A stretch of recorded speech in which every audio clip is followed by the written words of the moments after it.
So we've actually arrived here at what I refer to as the Yakuza PS3 trilogy. Yes, I know Yakuza 0, Kenzen, and Dead Souls were all on the PS3, but when I say PS3 trilogy, I'm referring to Yakuzas 3, 4, and 5. If you're wondering why I brought back the face cam for this review in particular, you'll figure that out in a minute.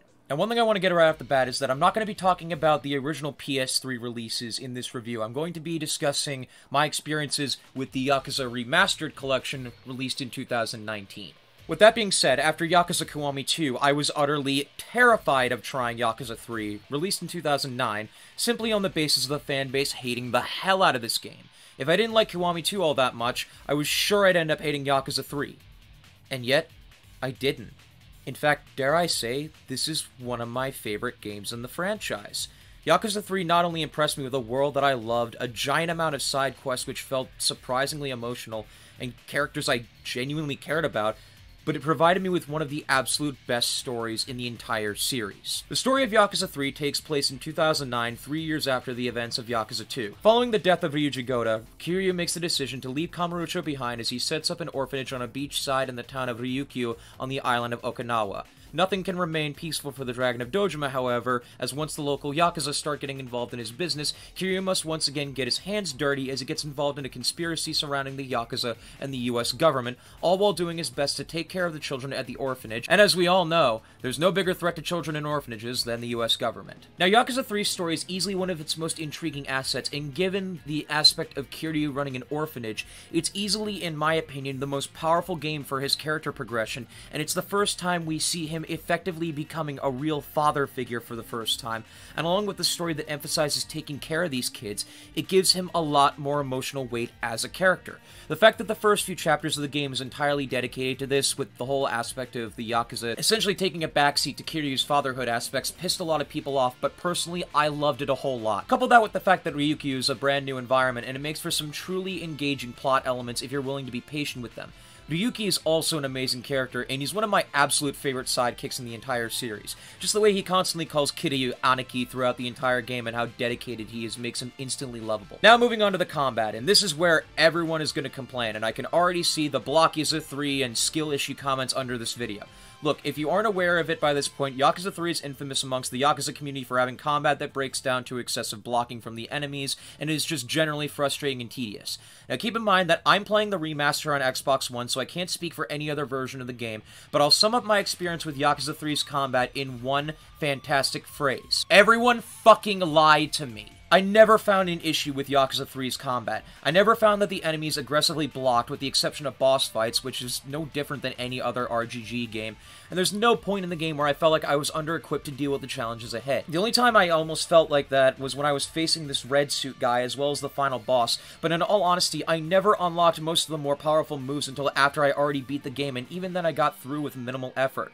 Yakuza 3's combat is not the nightmare that most people make it out to be, and the worst I can say is that in some aspects, it feels like it hasn't aged the best, but for a combat system from 2009, this aged way better than what I was expecting. Honestly, I'm struggling to find things that I outright disliked about Yakuza 3, and most of my issues that I did encounter came from certain minigames not being explained well enough, or in the case of golf, being overly difficult in the remastered version due to them not being properly optimized for the 60 FPS, and this applies to the entire remastered trilogy.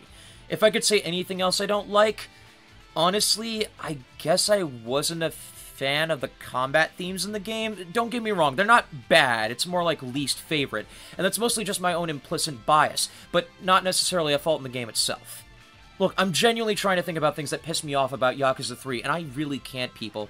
I honestly sat here for a good hour or so thinking about things I outright hated, and I actually can't. To me, Yakuza 3 is not only the best of the PS3 trilogy, but it's also one of the best games in the entire series. Now moving on from Yakuza 3 and going into Yakuza 4, things can only get better from here, right?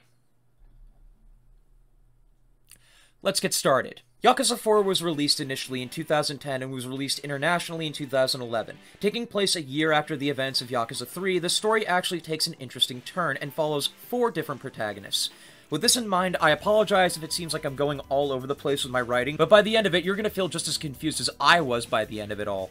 Each character in Yakuza 4 gets 4 chapters dedicated to them, with a final episode featuring everyone together.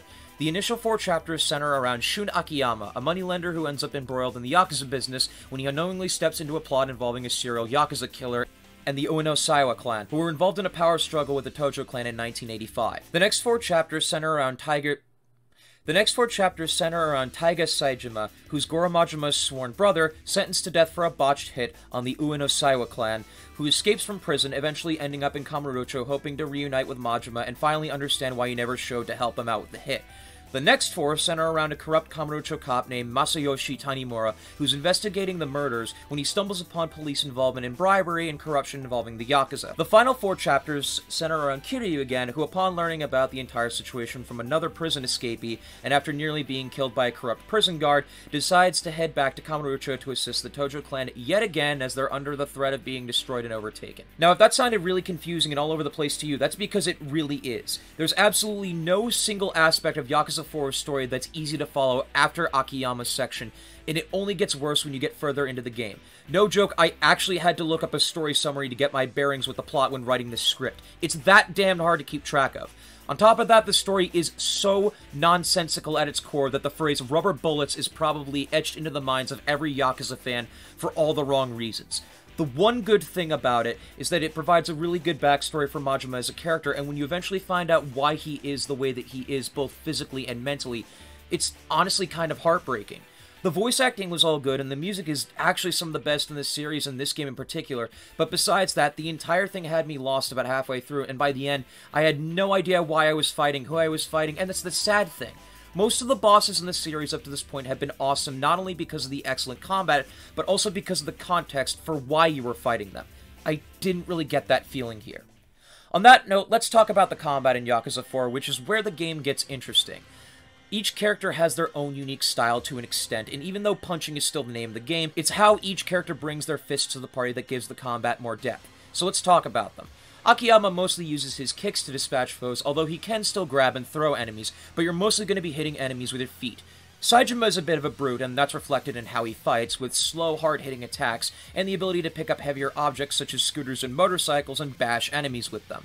Tanimura is probably the most unique fighter of the group, focusing a lot on parrying and judo-like tactics to dispatch his foes. Meanwhile, Kiryu is about the same as he was in Yakuza 3 with little to nothing changed. Now, with all of this in mind, the biggest thing I want to praise Yakuza 4 for is the ambition behind what they were trying to do with the game. All 4 of these particular protagonists gathered in a vastly expanded Kamurocho, all with their own unique playstyle and stories to play through. And keep in mind, this was the first time I can think of where something like this was attempted in a crime drama. GTA 5, which featured 3 main protagonists, mostly played the same aside from their unique special abilities, was still 3 years out from being released, and this tradition of multiple playable characters would be expanded upon further in later games in the Yakuza series as well. Now, you might have noticed I said they tried to do something good with this game, and, this is where I finally have to talk about the biggest problem that I have with Yakuza 4. Let's talk about those main missions. Okay, let's dig into these things. In my honest opinion, Yakuza 4 has easily the worst main missions out of the entire series. Yakuza Kiwami 2 had a few bad ones, and some of them in Yakuza 5 and Yakuza 7 weren't all that good either, but Yakuza 4's main missions always end up sucking the life out of me. Akiyama's weren't so bad, as they're the first you play through, so you kind of expect them to be easy, but as soon as you start Saejima's section, all bets are off and everything starts to fucking suck!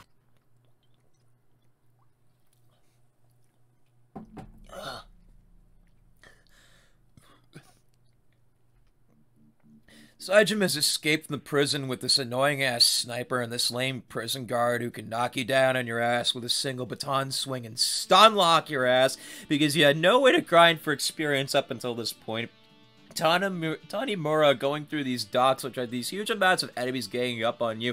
Some of them have guns, which is awesome for a guy mostly suited towards 101 fights. This stupid fucking climb up a building is Kiryu, which has more enemies with guns that are placed at the end of hallways and thrown in with the normal goons just to be extra dickish, and the boss at the end.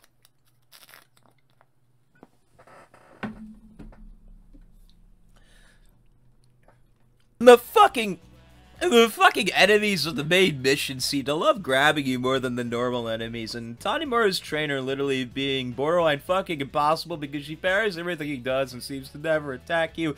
Almost like when you put the AI in a fighting game on the highest difficulty and then it just telegraphs your moves, and this is all while I'm on normal, mind you! And then I'll add a bit of a spoiler warning, because finally, let's talk about that final boss fight, because everyone loves to heap shit on the Jigu boss fight from Yakuza Kiwami with the reviving guards and guns, but it doesn't even touch this crap where there's like 30 of the motherfuckers, and the actual guy just shoots at you from a distance like a prick. Oh, well, you can't do shit because your Tanimura and his base fighting sucks. This is, without a doubt, the worst final boss fight in Yakuza history, and is a contender for the worst final boss in any game I've ever played. And this is the cherry on top of the sundae.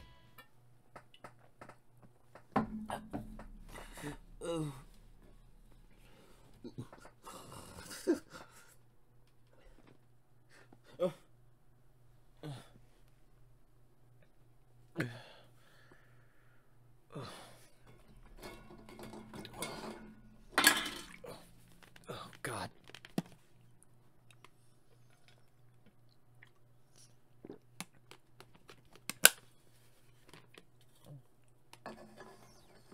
Yakuza 4 is, in my honest opinion, the worst Yakuza game in the mainline series, and unlike Yakuza Kiwami 2, I struggle to not even call it a bad game. This is a game that doesn't give two shits about you, and even though the ambition for a game that clearly could have been more is here, and just running around the open world and fighting bad guys is fun, there's no denying that there's a lot of problems here, and it's just a damn shame. The game could have been the best in the series if there were just some small things that were changed, but as it stands, this is the lowest point in the series for me.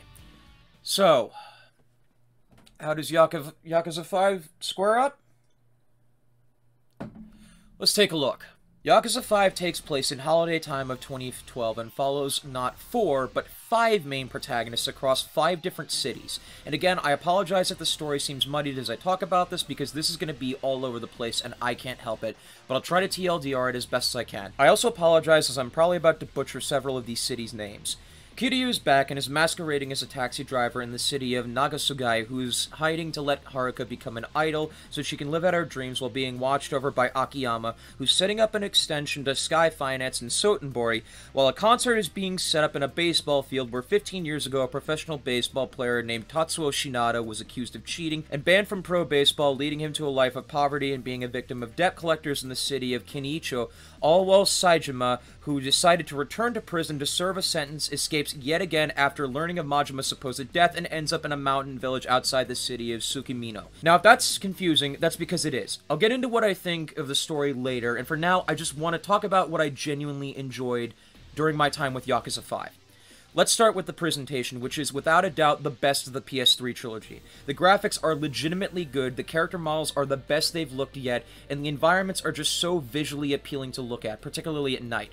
The music is once again awesome and actually has some of my favorite tracks in the whole series. Saejima's battle theme titled Hailstorm is pretty good, but I think one of the standouts is Shinada's battle theme titled What a Funkastic Hit.